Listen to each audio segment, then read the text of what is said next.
राजभरी दोनों का स्टिंग हो गया, फंस गए, क्या मामला है? इन लोगों का इतना बोलते क्यों हैं ये लोग? देखिए, स्टिंग ऑपरेशन तो पहले भी होते रहे हैं और ये सब भड़ास है। 5 साल से जो निकल नहीं पाई, सत्ता न पाने का दर्द, तकलीफ, पद न पाने का, तो कहीं ना कहीं तो निकलेगा ही और इसी बड़बोलेपन में ये फंसेंगे। संजय निषाद तो पहले से है कि वो कभी सपा के साथ रहते हैं, कभी भाजपा के साथ जाते हैं। दिल्ली में उनको खूब बैठा के मानवल होती है, लखनऊ में उनको भाव नहीं मिलता है। ये पता नहीं कैसी अजब सी राजनीति चल रही है और ऊपर से वीडियो कैमरे में फंस गए। लेकिन अभी ये बात चल रही थी कि भाई ब्राह्मण का बड़ा सम्मान है और ब्राह्मणों को लेकर तमाम सारे दल दावा कर रहे हैं। सारे दल, एक पिक्चर आई थी ब्राह्मणों की हालत वैसे है, एक फूल दो माली, यहाँ एक फूल 6 माली घूम रहे हैं, 8-10 भी घूम रहे हैं। अभी की पांडे जी भी आ गए, देख रहे हो? हाँ, 38 साल नौकरी किए हैं, पीसीएस रहे हैं हमारे यहाँ, और अब ये जातिवाद फैला रहे हैं। तो अब वो ब्राह्मण खुद ही परेशान है, हल्ला खूब मचा रहे हैं और पूछ कोई नहीं रहा है और किसी माली के पास न खाद है न पानी है, बस आश्वासन पर वो पौधे को बड़ा करना चाहते हैं। बड़ी विचित्र सी स्थिति है। लेकिन उत्तर प्रदेश में अब एक मौसम देखने को मिल रहा है, नया चुनावी मेला है। पूरे देश में शोर मचा है कि यूपी चलो। अभी आज प्रियंका जी आई हैं, तमाम और सारे नेता इनके आ रहे हैं, देश के नेता भी आ रहे हैं, जिम्मेदारियां मिल रही लोगों को। अभी तो ममता आएंगी, नीतीश आएंगे, हेमंत सोरेन आएंगे, केजरीवाल आएंगे, पूरे देश के नेता आएंगे। अब कोई कहता है कि ये पैटर्न करने आए, कोई कहता हम पसीना बहाने आए हैं। भाई आज जो सत्ता में है उसकी हर बात बढ़ चढ़ कर चलती है, खूब सुनी जाती है, क्योंकि बड़े के आदमी के घर के छत पर बैठा हुआ कौवा भी मोर लगता है और छोटे आदमी की बात को कौन सुनता है। तो कुल मिलाकर ये है। लेकिन महत्वपूर्ण बात यह है कि बीजेपी के पास एक बड़ा संगठन है, वो उनके बहुत बड़े बड़े नेता हैं जो पूरे ताकत से उत्तर प्रदेश में उन्होंने झोंक दिया है। अभी तो 11 तारीख से राष्ट्रीय अध्यक्ष उनके शुरू कर रहे हैं अभियान, फिर मोदी जी प्रधानमंत्री के जन्मदिन पर अभियान शुरू हो रहा है, वो अक्टूबर तक चलेगा। देखिए, नेता जितने हैं, लेकिन देश में अगर कोई बिना जात पात के वोट देता है तो वो मोदी के नाम पे मिलता है।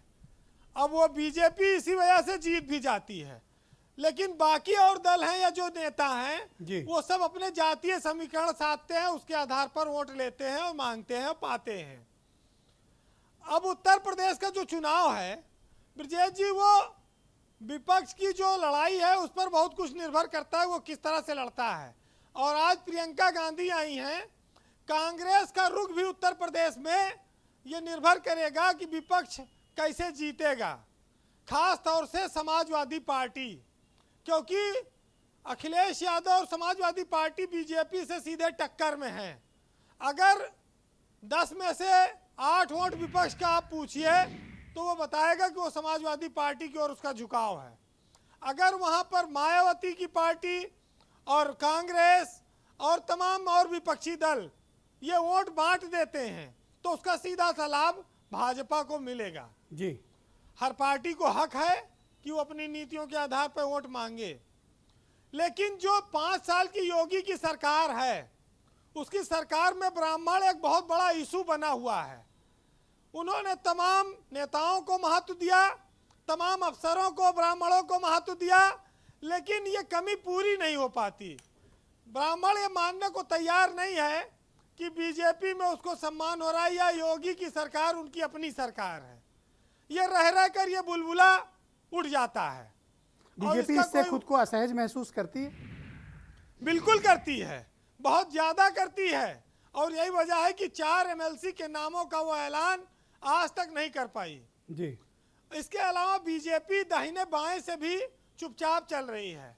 उत्तराखंड के राज्यपाल का इस्तीफा यूपी की राजनीति से अगर जोड़कर आप देखेंगे तो ओबीसी 80 वोट पर भी बीजेपी अलग से काम कर रही है जी। तमाम सारे उनके पास हथकंडे हैं, हथियार हैं।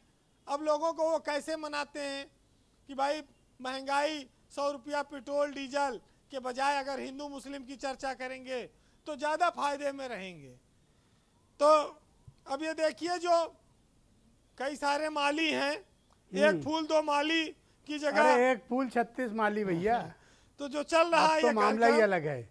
ये अब भी तो अपने आप में मालियों क्या से फूल गुल बचाओ। खिलाएगा, क्या क्यों गुल खिलाता है। हाँ, लेकिन अब ब्राह्मण सम्मेलन, प्रबुद्ध सम्मेलन, अब चाणक्य सम्मेलन। तो चाणक्य तो बहुत घुटे हुए थे राजनीति में, वो तो पटकनी देना और एक दूसरे को काटना, तमाम नए नए दांव पेच उनके पास थे। तो क्या हरशंकर पांडे जी भी वही दांव पेच आजमाएंगे, आम आदमी पार्टी? हालांकि देखिए, दिल्ली से लेकर अगर यूपी तक देखेंगे तो यूथ को आम आदमी पार्टी जो सोशल मीडिया पर है, जो संघर्ष कर रही है रोजगार के लिए, वो काफ़ी पसंद करती है जी। अगर इस पर देखें। और अच्छा, उसके बाद अगर अब मैनिफेस्टो भी आने वाला टाइम है, बीजेपी भी इस पर निगाह रखे, कौन बिजली फ्री देगा, कौन लैपटॉप फ्री देगा, कौन मोटरसाइकिल बांटेगा, कैसे कैसे लुभाएंगे लोग, ये भी देखना होगा। जी वीरेंद्र जी। लेकिन सारे समीकरण देखिए, सब पर भारी। कहते हैं कि मोदी के नाम पर इस देश में एक बहुत बड़ा वर्ग है जो वोट देता है। वो कैसे विपक्ष उसकी एकजुटता से मुकाबला करेगा या अलग अलग लड़कर मुकाबला करेगा, ये विपक्ष तय कर ले, क्योंकि फिर उसको यह अवसर 5 साल बाद मिलेगा। 5 साल से पहले फिर उसको यह अवसर मिलेगा नहीं। अच्छा, MIM पार्टी आई हुई है, वकार साहब बहुत गुस्से में है कि हमको पूछ नहीं रहे हो। भाई, वकार साहब का तो एको विधायक नहीं है यूपी में। शिवपाल यादव विधायक हैं, राजा भैया 2 विधायक हैं, वहाँ भी कोई पूछताछ नहीं हो रही है। तो ये MIM कहे इतना नाराज है, ये बात भी लोगों को समझनी होगी। मैं तो कहता हूं कि पॉलिटिकल निगोशिएशन में वीरेंद्र जी को भेजा जाए, बेस्ट डील दिलाएंगे सबको। बहरहाल, सियासत के तमाम सारे रंग हैं, वो देखने को मिलेंगे। नेता भी पैर छुएंगे, फिर आप 5 साल उनसे पूछ नहीं पाएंगे। तमाम सारी चीजें आप देखिए जी। कहते हैं कि सियासत की अपनी अलग एक जुबान है, और लिखा हो अगर इकरार तो फिर इनकार समझना। और कैसे कैसे हैं रहबर हमारे, कभी इस किनारे तो कभी उस किनारे। इस चुनाव में जी कत्ल तो सारे सिपाही होंगे, मगर सुरखरू जिले इलाही होंगे।